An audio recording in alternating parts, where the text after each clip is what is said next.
Many of us are recently confronting a downturn in production. It appears no one is spared. Regardless of our local demographics, our area is almost certainly experiencing these results. Our guests, they feel as though they have less money to spend, and they aren't wrong. They are therefore spending less money. Why is this happening? Interest rates are 2.5 to 3.5 times higher than they were just over a year ago. Mortgage rates are now the highest they've been in over 20 years. Everything is crazy expensive, and there's no relief in sight. Food, fuel, clothing, utilities, insurance, it has all gotten out of hand. Vehicles are no exception either. Everyone is familiar with the fact that the price of admission recently has soared, and again, there is no end in sight. And that was before the potential impact of the current strike negotiations to the price of automobiles. After all, multiple years worth of pay increases for line workers are now being considered, which will have to be factored in to future pricing. Perhaps we should also take into account the massive losses manufacturers are incurring on a per unit basis to bring EVs to market. As is always the case, these losses too will almost certainly be blended into the price of other products. It's no secret that businesses aren't in business to lose money. What happens next? Naturally, the result of all these economic pressures manifests as higher prices, and not just to the vehicles themselves. The parts produced by the manufacturers will continue to shoot up until costs stabilize.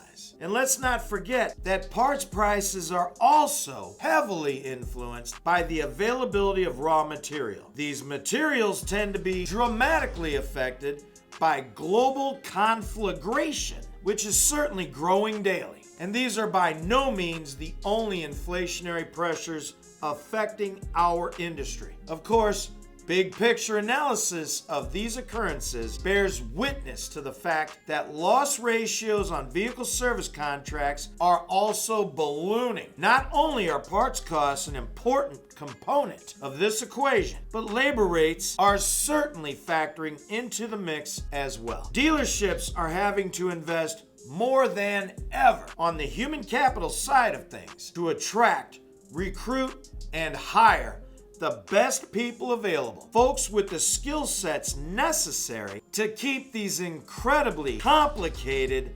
conglomerations of the latest tech moving down the road. It's one big sticky mess. Let's face it, current loss ratios indicate VSCs up till now have been underpriced. Just because it has now been determined that the investment required to take advantage of a VSC in the past was possibly not enough does not mean that those folks are asked to make up the difference now. These VSC contract holders are protected from all these inflationary pressures, even though the rent is too damn high. You said it, the rent is too damn high. Now does not mean that they now must participate in the cleanup after the party. They are immune to these negatives.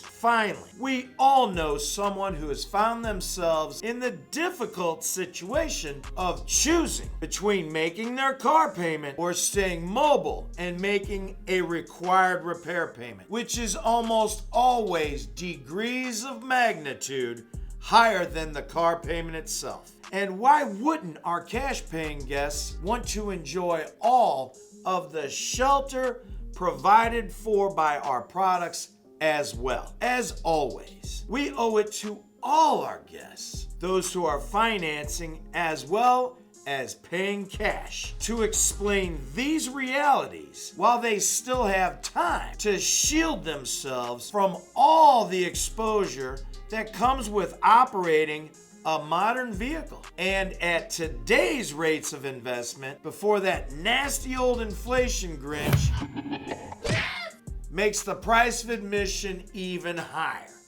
Think about it. Good luck and good selling.